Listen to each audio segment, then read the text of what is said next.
050，你周末喜欢做什么？我喜欢看书和听音乐。你呢？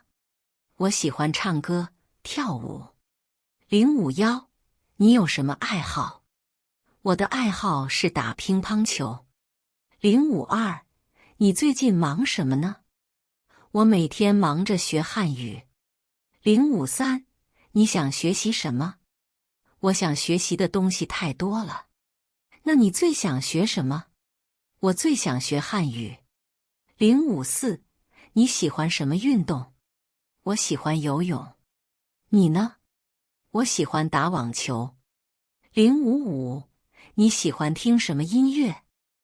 我喜欢听流行歌曲和摇滚乐。056，你喜欢看电影吗？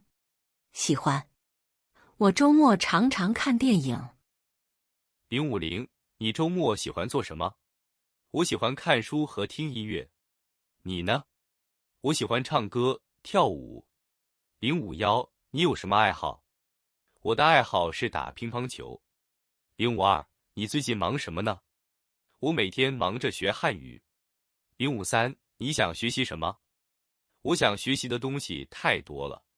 那你最想学什么？我最想学汉语。054，你喜欢什么运动？我喜欢游泳。你呢？我喜欢打网球。055，你喜欢听什么音乐？我喜欢听流行歌曲和摇滚乐。056，你喜欢看电影吗？喜欢。我周末常常看电影。Tibaka kuganira ku bishimisha.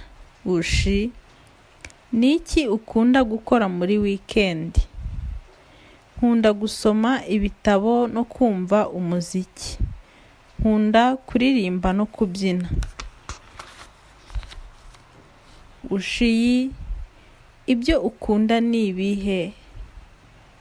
Ibyo nkunda ni ugukina tennis yo ku meza. Ushia, ni iki uhugiyeho muri iyi minsi? Ndahuze, ndi kwiga igishinwa buri munsi. Ushisan, urashaka kwiga iki?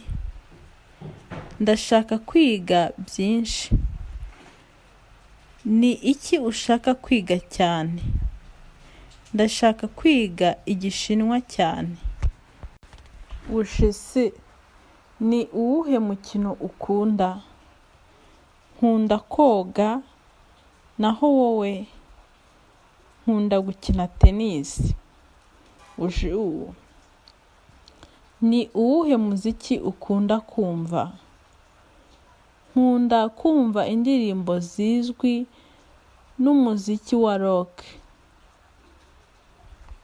Ushilio, ukunda kureba filime? Yego, nkunze kureba filime muri weekend. Isomo rya 8.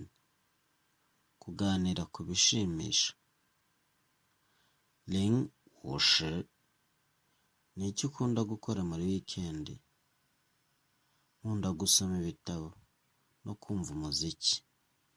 Nkunda kuririmba no kubyina.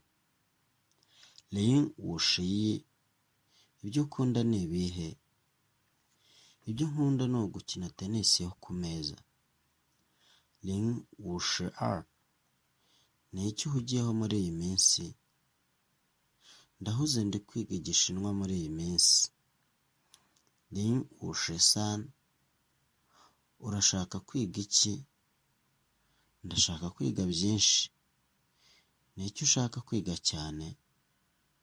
Ndashaka kwiga igishinwa cyane. 054, ni uwuhe mukino ukunda?